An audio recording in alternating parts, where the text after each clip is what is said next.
Acá nos preguntan, ¿cuál sería la diferencia entre comentario y crítica? O si es lo mismo.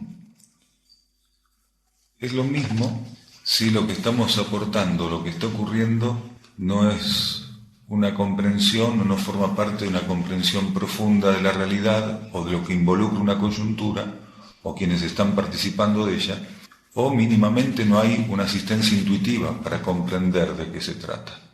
No importa cómo describamos nuestra participación en ciertas circunstancias, coyunturas, cómo lo definamos como crítica, como comentario, como aporte, como simplemente un servicio al otro. Si realmente no estamos teniendo, no existe una comprensión profunda de lo que está ocurriendo ahí, y estamos hablando desde lo que es el consciente izquierdo, la mente racional, analítica, cómo lo definamos es lo de menos. Lo que ahí está ocurriendo es simplemente un intercambio de fuerzas. Si es el consciente izquierdo, el análisis y la comparación, hay un intercambio de fuerzas nada más. Más allá de la definición, no sabemos si eso realmente podría aportar algo a quien lo reciba, o podría modificar de modo efectivo y profundo, positivo, una relación, una situación. No es como cataloguemos las cosas.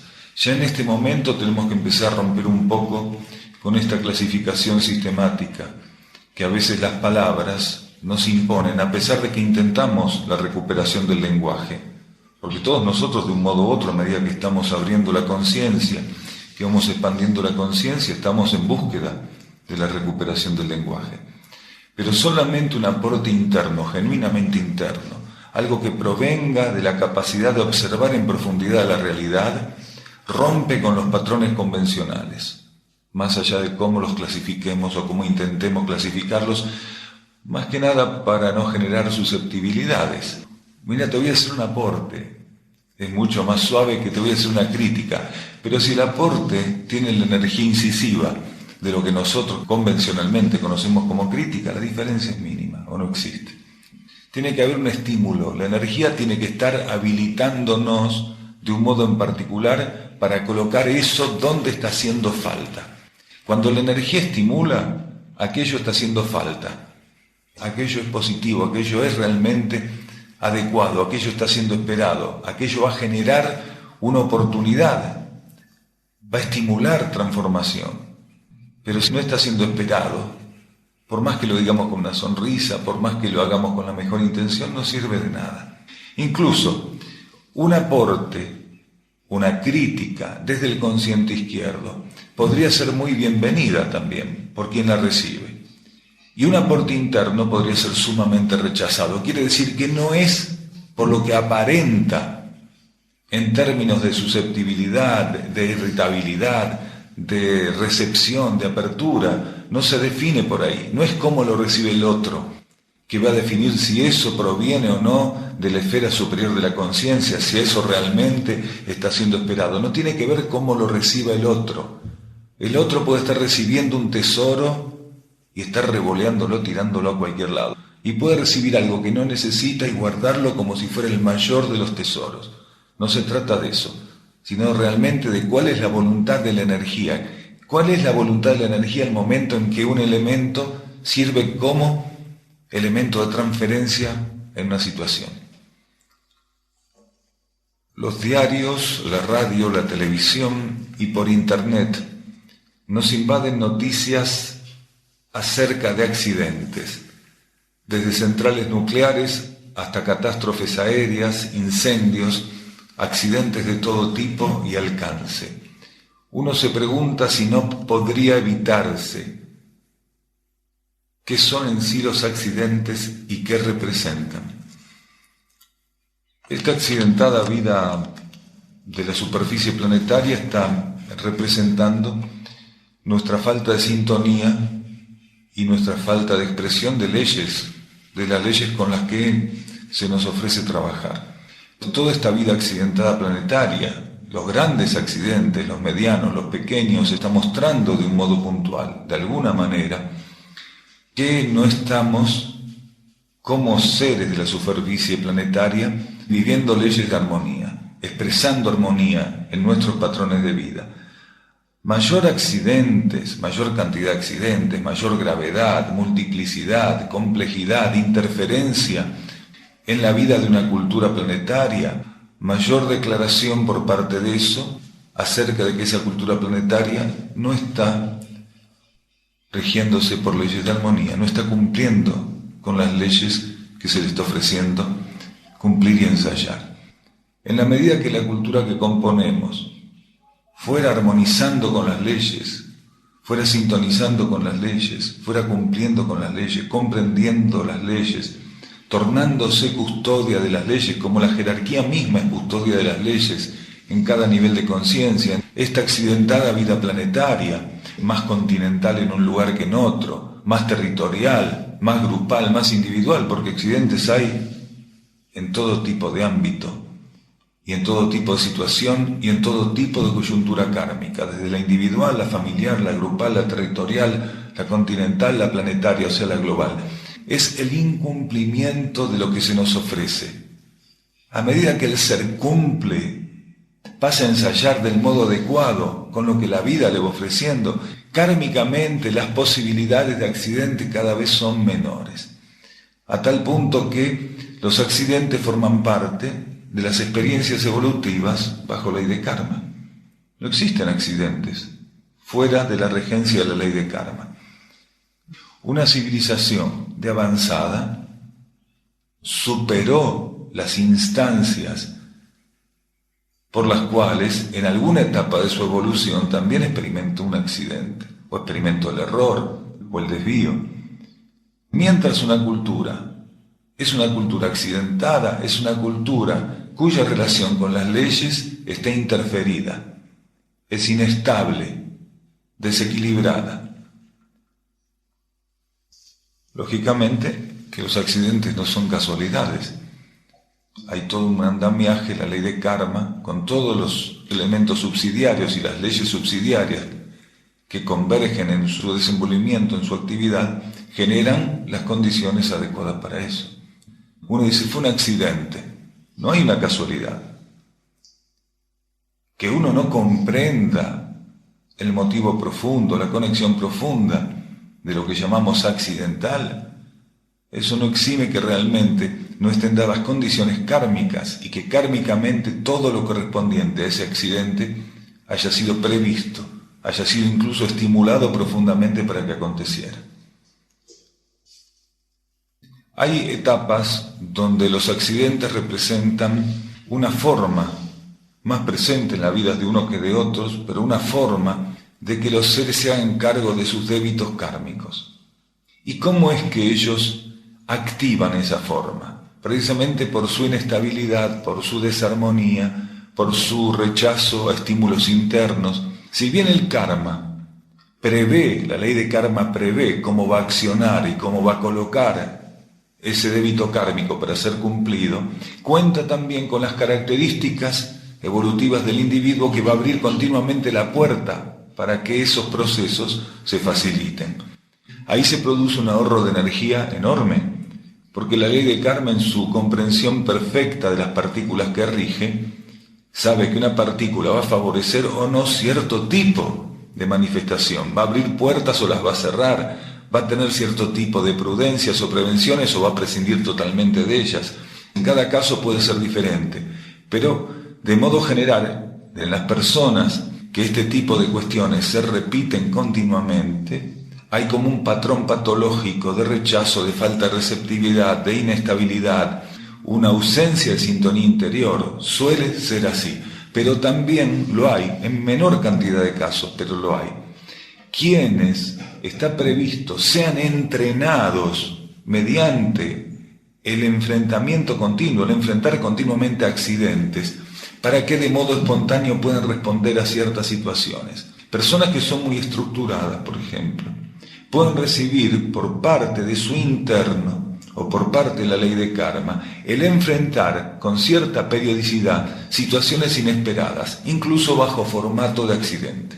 Pueden presentarse a esa persona situaciones inesperadas que no representen características de accidente, pero también situaciones inesperadas que sí las representen, que sí tengan características de accidente. Entonces estas personas empiezan a flexibilizar sus estructuras de comportamiento, sobre todo algunas personas que tienen estructuras mentales muy rígidas, personas que tienen características psíquicas de poca flexibilidad, donde creen que todo puede ser previsto. Hay quienes que por imprudencia o por desconexión o por subvaloración y por sobrevaloración de sus propias condiciones son llevados a vivir accidentes. Y hay otros que por el contrario, por ser prudentes todo puede ser evitado, por poder calcular todo, nada les va a ocurrir. La energía continuamente intenta sacar, mover de los extremos a los seres, porque ese ser no puede seguir avanzando de ese modo,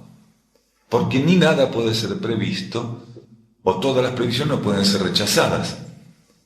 Lo que busca la energía es que el ser aprenda a capitalizar la instrucción recibida por medio de todo lo que representa la recepción de la instrucción. Todo lo que ocurre en la existencia es instrucción. La energía de instrucción, la jerarquía de instrucción, en distintos grados, desde nuestra propia conciencia interna hasta entes, entidades o jerarquías que colaboran en ese proceso, hace que todo lo que se presenta en este plano, mientras estamos bajo leyes materiales con distintas gradaciones y ensayos, forme parte de la energía de instrucción. El aceptar correctamente, el colocar correctamente la conciencia ante lo ocurrido, ante la experiencia recibida, ante la instrucción recibida, en algún momento tiene que ser aplicado y aplicable. El tema de los accidentes es bastante vasto, bastante amplio, pero de modo general suelen ser, y sobre todo bajo ciertas características e índices de gravedad, o accidentes que generan consecuencias de cierta magnitud, retornos kármicos, ya sea para individuos, para conjuntos, o en algunos casos para grandes o amplias regiones del planeta, o como ocurrir de aquí a poco, que un proceso purificatorio global va a acontecer, donde ese caos, entre comillas, esa purificación va a requerir de distintas situaciones planetarias bastante accidentadas, no previsibles. Creo que cuando encarnamos tenemos muchas cosas que pasar de modo inevitable y kármico. ¿Es posible modificar eso en alguna medida o no hay manera de cambiar ese destino kármico? Cuando nosotros aceptamos la planificación interior e ingresamos a la materia, dentro de las posibilidades, dentro de las experiencias que se nos ofrecen, está aprovechar esa encarnación dentro del máximo potencial que la experiencia ofrece. Cuando nosotros vamos transitando esa posibilidad, cuando nosotros en una encarnación estamos próximos al techo en términos de posibilidades evolutivas, quiere decir nuestra respuesta a lo que esa encarnación ofrece es fuerte, es profunda, podría ser que comiencen a modificarse aspectos kármicos, situaciones como accidentes, enfermedades o lo que fuera que estuviera previsto, podría ser que comiencen a modificarse. Porque cuando nosotros emitimos una respuesta, una potente respuesta a lo que se nos ofrece, y encarnar es un ofrecimiento puntual, la energía nos está ofreciendo algo al momento de encarnar. Depende de la etapa que estemos transitando, ya puede ser una encarnación donde un voltaje adecuado de ensayo de servicio, de entrega, de aspiración, pasen a ser aplicados, vividos. Si eso realmente ocurre, comienzan a modificarse posibilidades kármicas que deberíamos enfrentar. Eso lo regula nuestro interno con el andamiaje y las posibilidades que la ley de karma le ofrece. Nuestro interno de encontrar una respuesta adecuada, nuestro interno de ver realmente que podemos trabajar favorablemente sobre lo que esa encarnación ofrece, podría modificar cierto tipo de situaciones, como por ejemplo débitos kármicos. En algunos casos suavizarse, en otros casos incluso quedar postergados. El interno, si ve que un ser responde muy favorablemente a lo que se le propuso en esa encarnación, trabaja de un modo incesante, con persistencia, con entrega, con búsqueda de sintonía, con intención de transformación, podría mantener en una especie de stand-by una situación kármica al punto tal de que agotada esa encarnación, según lo que resultara, podría borrar o eliminar esa posibilidad o dejarla latente para que luego pudiera ser transmutada en instancias posteriores. Todo lo que ocurre en una encarnación puede llegar a ofrecer algún grado de transformación o de variable según cómo nosotros estemos respondiendo a la propuesta de la energía. Por eso, esto de que nosotros de algún modo somos quienes labramos nuestro destino, es cierto. Si bien todos vamos a ir a un mismo lugar, todos vamos hacia el centro de la conciencia cósmica universal, las variables de ese tránsito podemos determinarlas en base a nuestras actitudes. Por eso es tan importante sostener una actitud. Por eso es tan importante trabajar profundamente en nuestra transformación. Por eso es tan importante acceder a tener la mayor conciencia de las posibilidades que se nos ofrecen en cada encarnación y volcarnos del modo más obediente posible a concretar lo que nuestro discernimiento, a medida que fuera concretándose esa ampliación, nos mostrara. Y la determinación de entregarnos a que se cumpla lo que está previsto, y si es posible más, porque no hay límites. La planificación interna puede ofrecer, antes de encarnar al ser, ciertas condiciones y características. Si el ser responde profundamente, la conciencia interna incluso puede ofrecerle más, incluso más, aquello que todavía hubiera quedado relegado, una posterior encarnación puede llegar a ofrecérselo en esa misma encarnación, si ese ser realmente en una respuesta profunda y sostenida se ofreció a asistir o atender lo que estaba previsto. En esta época de síntesis, en esta época de transición, donde las partículas que colaboren en su propia transición están colaborando con la transición general del planeta, es muy importante tener en cuenta que lo que nosotros creemos y sentimos como límites puede esfumarse a la hora de vivir lo que haya que vivir en una profunda fe y entrega. Las posibilidades de que se modifique continuamente todo están dadas. Está en nosotros generar ese tipo de transformación. Usted dijo que los seres intraterrenos no tienen todos un mismo código genético. ¿Cuándo es que cambian esos códigos o los reemplazan? En nuestro caso siempre ocurre en momentos previos, como ocurrió en la Lemuria, en la Atlántida, y ahora con lo que en cualquier momento pasará. Para ellos, ¿qué determinará esa situación de cambio de código genético? No hay mucha diferencia, por más que nosotros generalmente enfrentemos cambios de código genético en momentos críticos, como ocurrió previo al hundimiento de la Lemuria, previo al hundimiento de la Atlántida, o como ahora, que ya hay seres con el nuevo código genético, seres que están naciendo con el nuevo código genético o seres que reciben la implantación de un nuevo código genético en estas instancias de transición previas a la purificación global del planeta, ya no territorial como ocurrió con la Lemuria y con la Atlántida. La diferencia es que los seres intraterrenos, las distintas culturas intraterrenas, civilizaciones intraterrenas, viven un cambio de código genético al agotamiento de un ciclo que no necesariamente tiene que estar marcado por el caos, por una purificación intensa, por desencarnes masivos, por hundimientos. Ellos viven el cambio de los códigos genéticos, que no está unificado, sino que cada cultura intraterrena tiene su código genético. Al momento que esa civilización intraterrena agotó lo que ese código proponía, expresó la totalidad de esa energía. Para esa civilización se cierra un ciclo, que es un ciclo que está compuesto o que se compone o se desenvuelve dentro de una espiral evolutiva muy amplio, porque es un ciclo de esa propia civilización que a su vez es un ciclo de la humanidad terrestre en general, de la entidad humanidad en general, que compone tanto los seres de superficie como los intraterrenos, como a su vez compone parte de un ciclo solar, que a su vez es galáctico, y así. Una civilización intraterrena agota un ciclo de servicio, de asunción de lo que la conciencia cósmica le ofrece, entonces vive un cambio de código genético.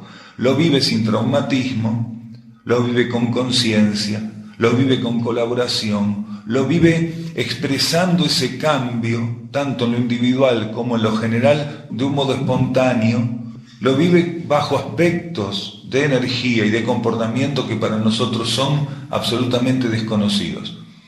Nosotros recibimos un nuevo código genético y la mayoría de quienes lo reciben no saben que lo portan, no saben que son portadores. Y como dice la persona, siempre en instancias previas a profundas purificaciones, porque el comportamiento de la humanidad terrestre generó que los ciclos que se han ido cerrando, tanto a nivel territoriales como continentales, o ahora como el que va a venir global, siempre estén signados por grandes desequilibrios que responden a los comportamientos desviados, interfirientes o limitados de la cultura que componemos, de la cultura atlante o de la Lemuria. Siempre nosotros hemos llevado al límite la situación planetaria de las culturas que fuimos componiendo, llevándolas al desequilibrio, haciendo puntualmente necesario que existieran rescates, haciendo puntualmente necesario que una selección de conciencias con distintos destinos obligatoriamente tuviera que darse, en algunos casos haciendo que eso se diera casi de emergencia, como está ocurriendo ahora. Una transmutación de logos planetario que tuvo que darse prácticamente de emergencia en 1988, generando una característica particular a toda la transición del planeta y del sistema solar, y un montón de partículas que no estaba previsto tuvieran que ser removidas de cierta manera, o que cerraran su ciclo de un modo en particular, tuvieran que vivirlo de ese modo. Todo este proceso que nosotros vivimos, en relación a lo que viven los seres intraterrenos, está marcado por cierres de ciclos. La diferencia es cómo vivimos nosotros hasta este momento y siempre lo que fue un cierre de ciclo. Lo hemos vivido traumáticamente, porque las condiciones kármicas que generamos así lo requirieron, así lo hicieron posible. Hemos generado condiciones kármicas que no podían permitir otro tipo de cierre de ciclo que el que nosotros vivimos siempre, con una gran cantidad de traumatismos y situaciones caóticas, propios de aquello que tiene que ser purificado, porque eso tiene que ver con la purificación que la humanidad genera, atrae, y que atrae para el planeta porque impone ciertas energías que también necesitan de la ley de purificación. Los códigos genéticos existen siempre, lo que varía es lo que representa la constitución, el abarcamiento, el patrón energético vibratorio. Una galaxia tiene un código genético. No es el código genético que tiene un ratón, porque no es lo mismo, pero tiene un código genético, tiene un patrón, tiene un vórtice, un núcleo de energía, de conciencia arquetípico que le marca el rumbo a seguir. Un código genético es eso.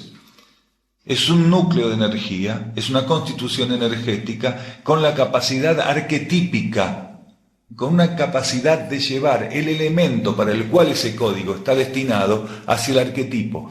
Si una galaxia no tuviera un código genético, que no es igual al de una cultura intraterrena, ni es igual al de un ratón, ni es igual al de un ser humano de superficie, es otra constitución en términos de código genético, pero cumple la misma función.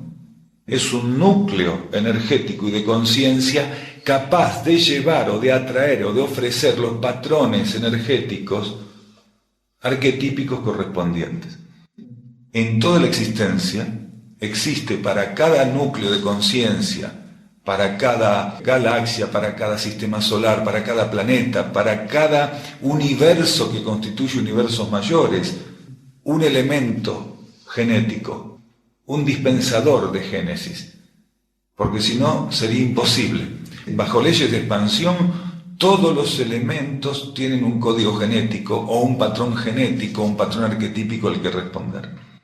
Cuando el elemento todavía está polarizado y la experiencia que realiza es en los universos materiales, los códigos genéticos responden a las necesidades de los universos materiales. Pero a medida que las partículas se encuentran por encima de los niveles materiales, realizando las experiencias evolutivas más allá del tamaño, de la envergadura, que pueden ser partículas logoicas, puede ser un logos, puede ser un conjunto de logos, siempre necesitan un código genético. Lógico que va a tener otra condición, otra característica, va a estar implantado en otro nivel de conciencia. Va a estar llevando ese campo de vida o las partículas que lo componen de un modo diferente que un código genético que está para movilizar en términos evolutivos un ser que todavía tiene experiencias kármicas para hacer. Por eso un código genético de seres que están bajo ley evolutiva superior, como los seres intraterrenos, es muy diferente a un código genético de seres que están bajo ley de karma, como la mayoría de los seres que estamos en la superficie planetaria.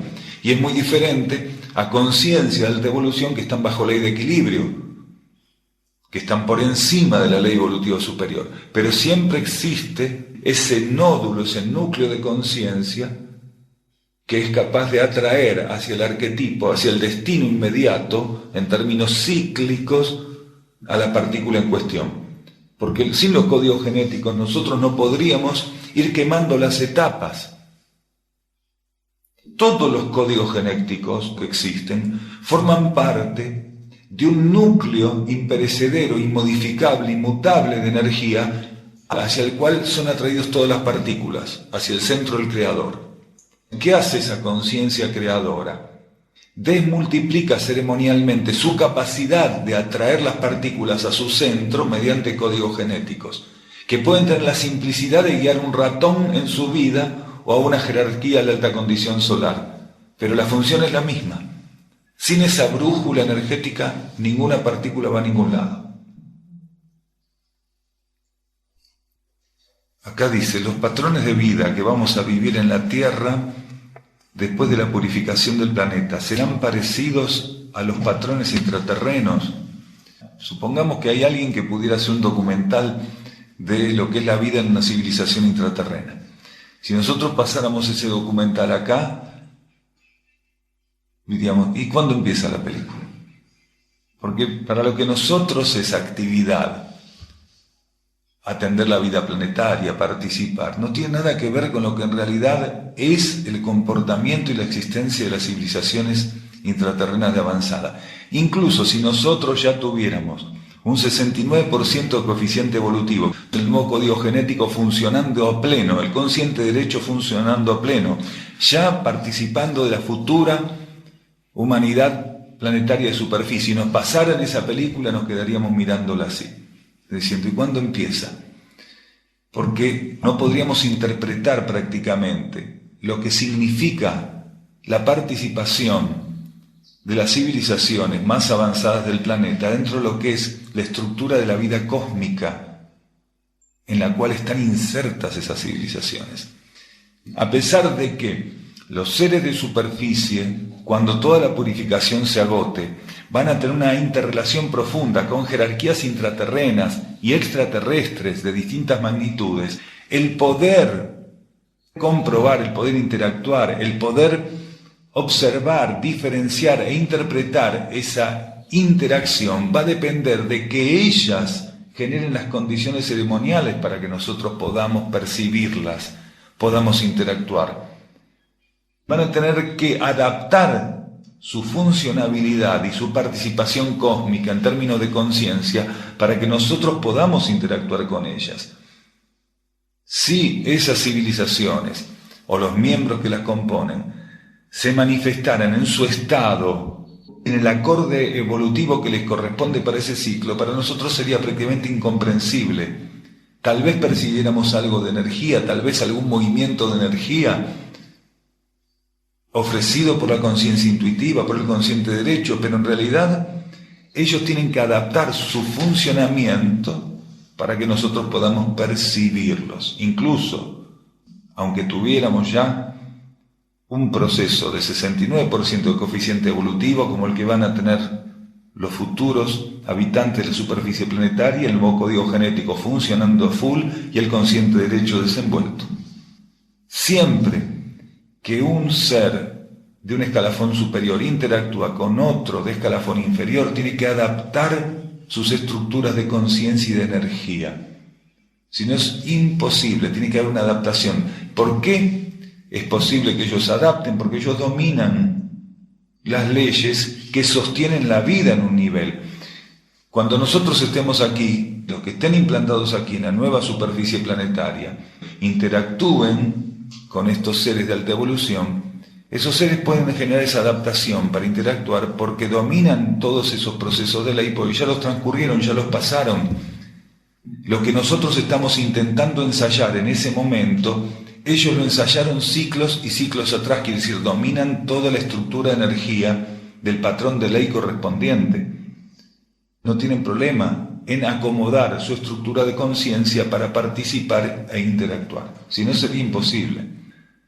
Sería imposible para nosotros rotular, catalogar lo que son los patrones de vida intraterrenos y acomodar ese concepto en lo que son actualmente los patrones de vida nuestros y ni siquiera los patrones de vida que vamos a tener en el futuro. Porque las condiciones de vida, las estructuras, las experiencias van a ser muy diferentes. Todo lo que se desenvuelve en estos universos, en estos niveles, apunta a una síntesis que pasa por el avatar. Todo lo que aquí se desenvuelve, todos los que estamos aquí presentes, animales, plantas, seres humanos, todos, minerales, todos van hacia una síntesis. Van escalafonándose, pasando reino por reino, hasta llegar a ser avatares. Esas mónadas son reabsorbidas, el regente se expande y pasa el grado de avatar, avatar en primer grado. A partir de ahí, ese regente va ingresando una trayectoria mucho más amplia, hasta que empieza a ser fundido en la vida logoica, empieza a ser absorbido en distintos escalafones de la vida logoica. Él como individuo va ingresando del mismo modo que la mónada es reabsorbida en el regente y permite la ceremonia de octavación por la cual ese regente pasa a ser un avatar en primer grado. Ese avatar va pasando gradualmente por ceremonias, por iniciaciones, por expansiones de conciencia que le permiten ir unificándose en la vida logoica. Y los logos de menor magnitud se van fundiendo en logos de mayor magnitud. Todo va hacia una síntesis, continuamente todo va hacia una síntesis. En los universos que están bajo leyes de expansión, en los universos que están bajo leyes de inalterancia, los procesos son otros que prácticamente para nosotros son incomprensibles. Pero en todos los universos que están bajo leyes de expansión, todo va hacia una síntesis. Todo lo que está bajo leyes de expansión en algún momento se relaciona con lo que está bajo leyes de inalterancia, porque el pasaje de las energías al centro único de la vida se tiene que dar en una síntesis absoluta. En algún momento, la esencia que está bajo leyes de expansión, como la esencia que está bajo leyes de inalterancia, también va a obrar bajo un patrón de androginia para poder acercarse más hacia lo que es la síntesis única, la absorción única de esos procesos. Todo apunta hacia eso. Los agotamientos universales, y cuando decimos universales hablamos tanto de un planeta como un sistema solar, una galaxia, un conjunto de galaxias, son parciales. No existe un agotamiento total de todas las manifestaciones que están bajo un determinado tipo de ley en particular. Son siempre parciales. Puede agotarse la expresión de una gran cantidad de galaxias, pero no de todas las galaxias, porque siempre hay partículas que están en evolución. Siempre hay partículas que están siendo liberadas desde la fuente a la evolución y otras que están retornando. La síntesis que se vive en ese agotamiento siempre es parcial, aunque abarque toda esta galaxia, aunque abarque un conjunto enorme de galaxias, pero siempre es parcial.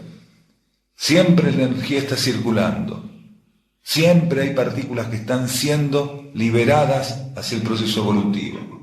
Lo que sí ocurre es que dentro de un universo planetario, sistémico, galáctico, intergaláctico, dimensional, interdimensional, siempre hay una síntesis, hay un agotamiento. Eso es lógico, porque los universos están destinados al desenvolvimiento de las partículas, no tiene ningún otro sentido. Todo lo que son nódulos universales están destinados al desenvolvimiento de las partículas. Cuando un planeta se conforma, o un sistema solar se conforma, y se conforman con ciertas características, o un conjunto de sistemas solares, o una galaxia, se conforman de ese modo porque partículas en evolución necesitan esas características y van a ir arribando a ese conjunto de sistemas, porque es un conjunto de sistemas, son conjuntos de universos. Todas las características que tiene un sistema solar las tiene porque las partículas que en algún momento fueron liberadas desde la fuente y van a llegar a ese sistema, necesitan de esas características, que son irrepetibles, del mismo modo que son irrepetibles las características de esas partículas que están en ese viaje, entre comillas, hacia ese sistema. Las partículas son únicas, los sistemas son únicos, son irrepetibles, y a medida que las partículas agotan su proceso evolutivo, dentro del marco ofrecido por los sistemas, por los variados sistemas espiralados universales, se van agotando las manifestaciones para dar paso también a la renovación de manifestaciones, que a su vez responden a las necesidades de renovadas partículas, de nuevas partículas. Y el proceso es absolutamente infinito, no se agota nunca. No se repite nunca, no se agota nunca. Sí se agotan las manifestaciones en cuanto a su condición, pero no se agotan las manifestaciones en cuanto a su multiplicidad.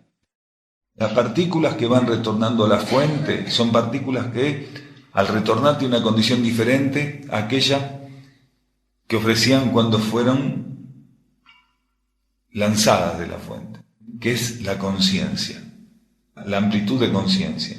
Esas partículas pasan a sumarse a la coordinación de los universos en formación y a los universos en actividad. No es que no salen, pasan a participar de un modo diferente.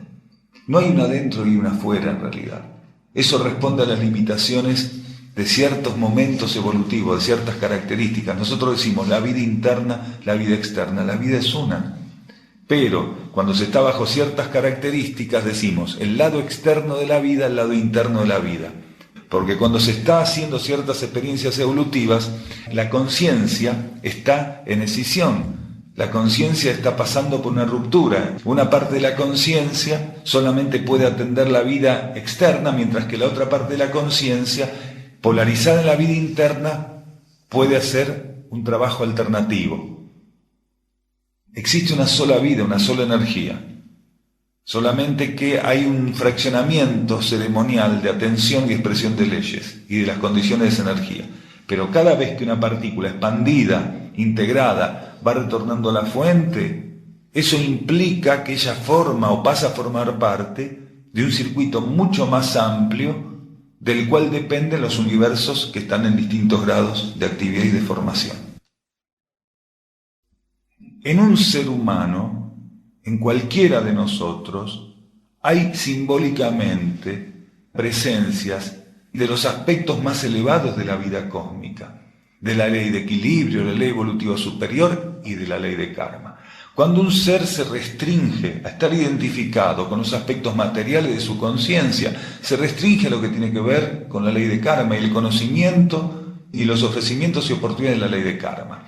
En la medida que el ser puede sintonizar y alinearse con aspectos internos más profundos, él va a recibir informaciones, influencias y asistencia de esos niveles. Cuando un ser internamente tiene un grado de despertar y él puede alinearse desde estos planos a lo que es internamente, cuando es necesario va a recibir información. Cuando te digo simplemente abrite, involucra que simplemente sigas insistiendo más allá de que esa apertura se pueda lograr con mayor o menor estabilidad. Simplemente seguí haciéndolo, simplemente no te traiciones, simplemente no dejes de persistir, simplemente no dejes de entregarte. No te digo simplemente es tal cosa y hacela. Es simplemente el camino es aquel y no dejes de caminarlo, no te desvíes. Porque eso sí es tu responsabilidad. Ninguno de nosotros es responsable por lo que demanda en términos de tiempo, de ciclos, lograr una cierta condición de conciencia. Pero sí somos responsables de cada parada que hacemos, de cada desvío, de cada demora. De eso sí. Porque todos tenemos un estímulo profundo, sobre todo en esta transición, inmenso, profundo y continuo, para no demorarnos más de lo que debiéramos en cada momento, para no demorarnos más de lo que debiéramos en cada etapa, en cada ciclo, en cada experiencia, en cada coyuntura, en cada prueba. Sí te voy a decir, simplemente abrite, pero eso involucra simplemente persistí, simplemente no decaigas, simplemente no te desanimes, simplemente entregate, simplemente viví en la fe. Por eso no hay que desalentarse, por eso hay que tratar de mantenerse abierto, receptivo, disponible. Ese es el secreto. Nadie puede ser acusado de que no tuvo la energía para tal cosa, siempre y cuando toda la energía de la que disponía la hubiera colocado donde la tenía que colocar. Nosotros recibimos energía interior para hacer esta experiencia en este plano. Nadie va a poder acusarte de que no tenés más energía que aquella que recibiste, pero sí vas a ser responsable de que el volumen de energía que recibiste lo hubieras utilizado correctamente. De eso sí sos responsable. Son pocos los que cuando logran alineación y sintonía utilizan esa energía y esa posibilidad en reforzar más sintonía, más alineación, en afianzar más su conciencia en relación a la asistencia del plan evolutivo, en poder disponerse de un modo más efectivo y profundo para la vida planetaria. La mayoría de los que en algún momento se sienten en esa pequeña franja de bienestar, lo utilizan simplemente para observar cómo se sienten bien. Y creen que entonces ese es el destino de la alineación, sentirse bien. Y el destino y la finalidad de alinearnos y de estar en sintonía no es sentirnos bien, no es sentir bienestar. Porque entonces el producto de la alineación pasa a ser como un narcótico, como una droga para nosotros. Y pasamos a tener la aspiración de la sintonía y la alineación simplemente para sentirnos bien. Y eso es un sentimiento egoísta que nos sirve. Es pasar, es volcar a una condición sensorial algo que no debiera serlo, sino como un remanente nada más. Lo que pasaría a ser simplemente una sensación testigo del proceso que estamos pasando, pasa a ser buscado como una finalidad, que es sentirnos bien. No vamos a lograr una alineación permanente, una sintonía permanente, cuando el destino de eso, o la finalidad de eso, sea sentirnos bien nada más.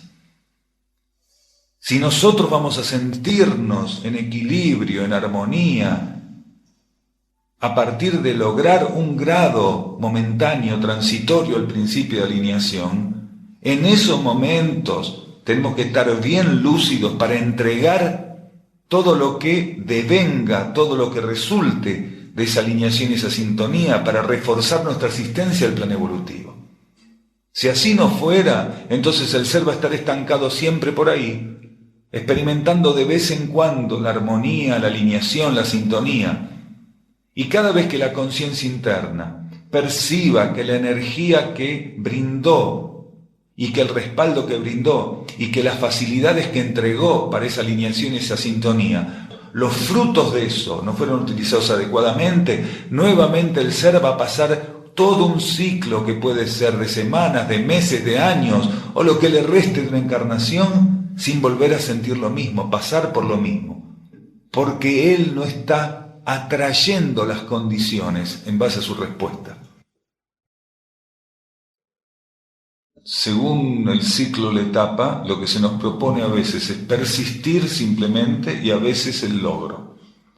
Dependiendo de la etapa individual, dependiendo de la etapa grupal, de la etapa planetaria. Hay momentos donde a cierto conjunto de partículas o a ciertas partículas simplemente la instrucción o el estímulo se les da para que persistan, sin que realmente puedan llegar a lo que arquetípicamente se les está mostrando. Simplemente para que persistan. Porque la persistencia, sin alcanzar una meta, es una experiencia evolutiva de un valor inimaginable.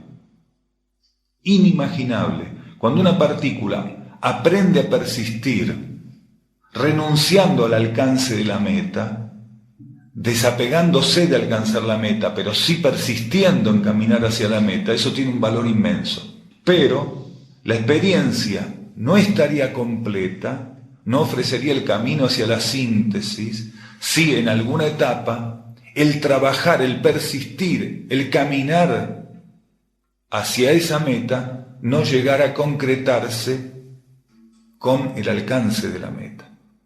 Dependiendo la etapa, el individuo tiene que aprender a obedecer, entregarse en obediencia al cumplimiento de los estímulos internos. Cuando uno recibe un estímulo interno, tiene que obedecer, trabajar en obediencia profunda a ese estímulo interno. Esa obediencia profunda habilita la energía de la fe, que entonces se torna activa en él. Sin obediencia no hay fe activa, sin obediencia no hay posibilidad de que la fe actúe, esté presente, que la dinámica y la actividad de la fe se manifiesten. El individuo no trabaja para alcanzar algo en particular, sino para cumplir con la voluntad de la energía, que estando presente en él lo estimula a persistir de determinado modo. Y a él ya no le interesa ninguna otra cosa que persistir en la voluntad de la energía. Y solo la energía sabe cuándo el individuo va a alcanzar una meta determinada. El individuo trabaja realmente en la fe cuando él se ofrece a ser herramienta del cumplimiento de la voluntad de la energía. Y eso es suficiente. En algunos momentos, la vida interna, en esa vivencia de la fe, le muestra cómo una etapa se alcanza, cómo se cierra un ciclo y cómo se comienza otro. Pero solo cuando es necesario. Y al individuo que ya está en esas etapas no le interesa, no tiene ansiedad, no tiene ninguna ansiedad, no está esperando que algo aparezca, que algo se cumpla, no trabaja apuradamente para que algo se manifieste, ni especula demorando nada, ni acelerando nada, no está en sus planes, no forma parte de su forma de ver las cosas. Cuando un ser intraterreno comete un error involuntario, dado que por su evolución no puede ser voluntario, ¿cómo lo corrige al no estar bajo ley de karma? ¿Qué genera ese error o cómo lo asume? No hay error. Equivocarse, errar, desviarse, dudar, todo eso tiene que ver con experiencias bajo ley de karma. Cuando un ser está bajo ley evolutiva superior, no tiene sentido en términos de evolución que el ser se equivoque. Él no es puesto a prueba para equivocarse, para errar, para desviarse. Bajo ley evolutiva superior ya eso no existe en absoluto. Eso es toda experiencia para ley de karma. Errar, desviarse, dudar, sobrevalorar, subvalorar, todo eso es experiencia bajo ley de karma. No hay nada parecido a un error, no hay nada parecido a una duda bajo ley evolutiva superior. No existe. Un ser puede, bajo ley evolutiva superior, asumir una tarea y que esa tarea demande un consumo de energías mayor de lo previsto, si al momento de ejecutar esa tarea en un determinado campo de vida, con una condición determinada, la frecuencia energética para esa condición hubiera mudado o estuviera alterada por alguna cuestión. Por ejemplo, un ser intraterreno, un ser extraterrestre, mónadas intraterrenas o extraterrestres que estuvieran aquí trabajando en la superficie planetaria, pueden tener más dificultades para asumir su tarea evolutiva por las condiciones que están en este momento, sustentadas y manifestándose en la superficie del planeta, que exceden lo que estaba previsto. Ahí puede haber una mayor interferencia, un mayor esfuerzo, un mayor consumo de energía por parte de una mónada intraterrena o extraterrestre que estuviera encarnada acá en la superficie planetaria bajo ley de servicio. Pero eso no quiere decir que esa mónada estaría pasando por experiencias del error. No tiene que ver con eso. Un ser intraterreno, un ser extraterrestre, ni en su propio nivel, ni en otros, estaría para eso.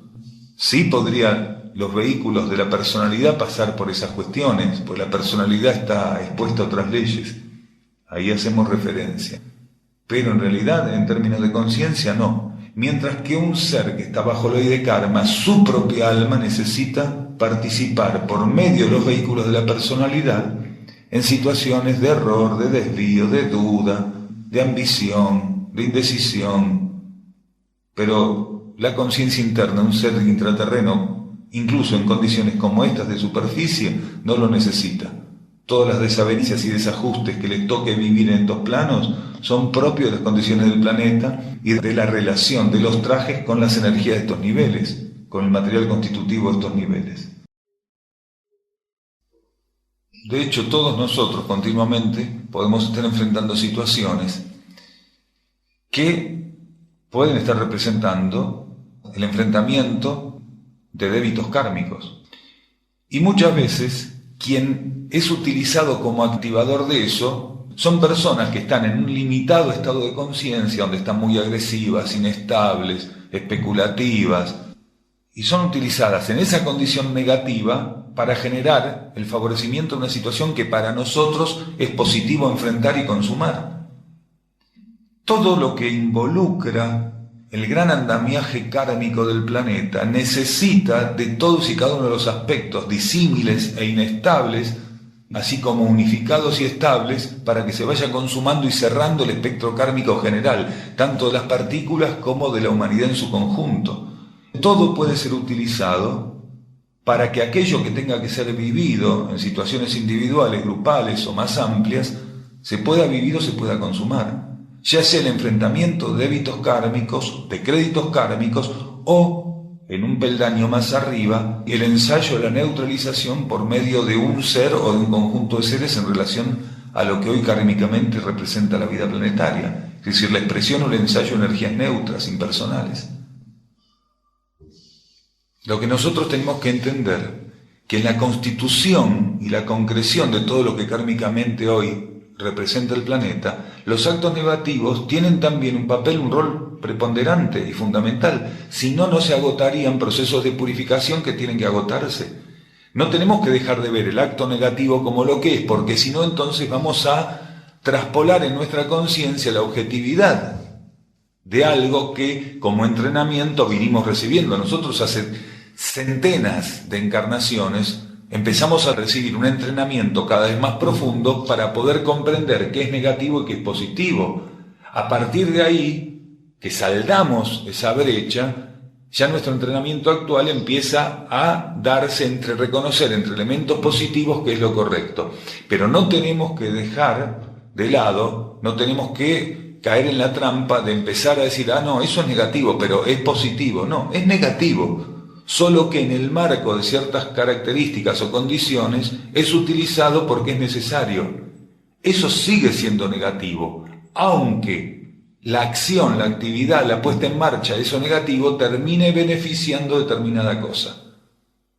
Aquello sigue siendo negativo, el asesino sigue siendo un asesino, es algo negativo, el predador sigue siendo un predador, el especulador un especulador, y el egoísta un egoísta, solo que en algunas situaciones son puestos asesinos, predadores, egoístas, especuladores, indiferentes, para generar ciertas condiciones dentro de un marco determinado, sin los cuales, sin estos componentes, las condiciones no se darían.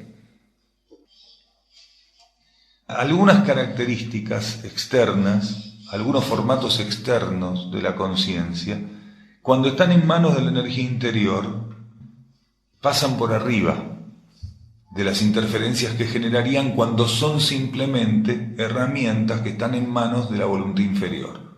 Cuando una característica de la personalidad está en manos de la conciencia superior y de la voluntad interna es una cosa. Cuando está presa en su funcionamiento y en su funcionabilidad de la voluntad inferior es otra. Es muy diferente. Es muy, muy diferente. Hay ejércitos que han marchado sobre la faz del planeta respondiendo a las fuerzas involutivas. Y hay ejércitos que han marchado respondiendo a las energías evolutivas. Sobre todo en la antigüedad, donde la constitución de un nuevo mundo que tenía que presentarse dependía de los desplazamientos de ejércitos y de los enfrentamientos. En más de una oportunidad, ejércitos como el griego representaban energías internas que tenían que ponerle coto a determinadas formas de imperialismo que iban a asomar más adelante, pero en situaciones planetarias sobrellevables, aunque trágicas también. Por ejemplo, el imperio persa, de haber avanzado más de lo necesario, más de lo previsto en el momento en que intentaba avanzar, hubiera generado condiciones planetarias inmensamente adversas a lo que la energía proponía para una porción del planeta, para una porción de la humanidad que estaba instalada en un campo de vida planetario determinado. El ejército griego muchas veces era estimulado internamente a enfrentar al ejército persa y era asistido internamente para eso, para ponerle límites. Los persas tenían que extenderse y recibieron estímulos internos para extenderse, pero cuando las fuerzas involutivas se instalaban en el poder persa o lograban influenciar demasiado y la comprensión o la necesidad de extensión para que se afianzara un aspecto cultural pasaba a darle lugar a la ambición, al ansia de poder, al imperialismo por sí mismo, entonces ahí las energías en los niveles internos tenían que trabajar. Y eso ocurrió muchísimas veces.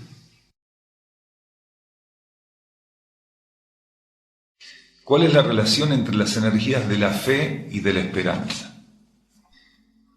La esperanza es una energía muy particular, que se relaciona a la fe. Podríamos decir que la esperanza es uno de los elementos que hace a las bases de una protofe. Genera los basamentos para lo que luego va a ser la expresión de una fe cuando el individuo, de un modo más profundo, pueda permitir que la fe como energía emerja. La esperanza lo que no puede evitar, a pesar de ser el andamiaje para la protofe, lo que no puede evitar es siempre estar al margen de la disponibilidad para recibir solo lo que la vida proponga y no lo que uno espera de la vida. La esperanza tiene esa gran falencia, tiene esa gran carencia de que impide generalmente al individuo que se cimienta en la esperanza poder estar disponible estrictamente para lo que la vida quiere para él, lo que la vida quiere colocar para él. Hay individuos que cimientan su funcionamiento en base a la esperanza, pero cuando uno mira hacia dónde está orientada esa esperanza, suelen ser patrones humanos inmaduros, aspiraciones, deseos, proyectos personales. Hay una incompatibilidad. Generalmente la esperanza es incompatible en aquellos seres que ya están abiertos y disponibles para lo que la vida coloque. La esperanza siempre es propia de aquellas personas, de aquellos seres que aún no están dispuestos a reconocer su propia vida interna como la conductora hacia lo que está siendo necesariamente esperado y vivido. La esperanza tiene esa cosa, pero es sumamente valiosa en etapas donde el ser, aún por inmadurez, no puede vivir en la fe. La relación entre la esperanza y la fe es esa. Una suple limitadamente, pero suple a la otra en instancias donde aún la madurez interior y la relación con la conciencia interna no están fuertemente establecidas, no son estables. Por eso a la gente, a las personas en las charlas, cuando nombran la esperanza o hablan de la esperanza, les decimos que si están en condiciones renuncien a la esperanza, porque la esperanza nunca puede aportar a la conciencia un mínimo indicio de lo que estamos necesitando y a lo cual realmente tenemos que estar abiertos. Porque la mayor parte de lo que a nosotros nos espera en esta transición planetaria y a esta altura de esta encarnación, participando en la transición planetaria, la mayor parte de lo que nos espera es inédito. Y la esperanza está relacionada a lo que el ser cree que conoce, o que realmente conoce, o cree que merece, o cree que tiene que merecer y esperar. Y realmente todo lo que nos espera a nosotros es inédito. Todo. Puede ser conocido el detalle chico, puede ser conocido decir, bueno, tengo los zapatos rotos, voy a ver si mañana consigo un par de zapatos nuevos, y efectivamente lo consigamos, antes o después. Pero realmente lo esencial para nuestra vida, realmente lo importante para nuestra vida, eso es inédito. En esta transición va a ser inédito, lo esencial para nuestra vida, no lo vivimos jamás, está por delante. Todo lo que nos falta en términos profundos y esenciales está por delante. Y la esperanza está hablando de lo que el ser todavía cree que merece o cree que tiene que obtener. Es una ilusión. La esperanza es un grado de ilusión que de modo positivo se nos ofrece como herramienta hasta que realmente la vida en la fe no empiece a ser efectivamente conocida y aplicada, transitada. Aquel que vive en la fe renuncia a esa idea de esperanza, a esa idea romántica, idílica de la esperanza. Aquel que vive en la fe ya no hace lugar a la esperanza, porque él no está esperando nada. Esperanza y esperar es lo mismo, él no espera nada, está abierto simplemente. Y ese es el trabajo, estar abiertos a lo inédito, vivir la vida en la fe abiertos a lo inédito, a aquello que todavía no ocurrió, a lo desconocido.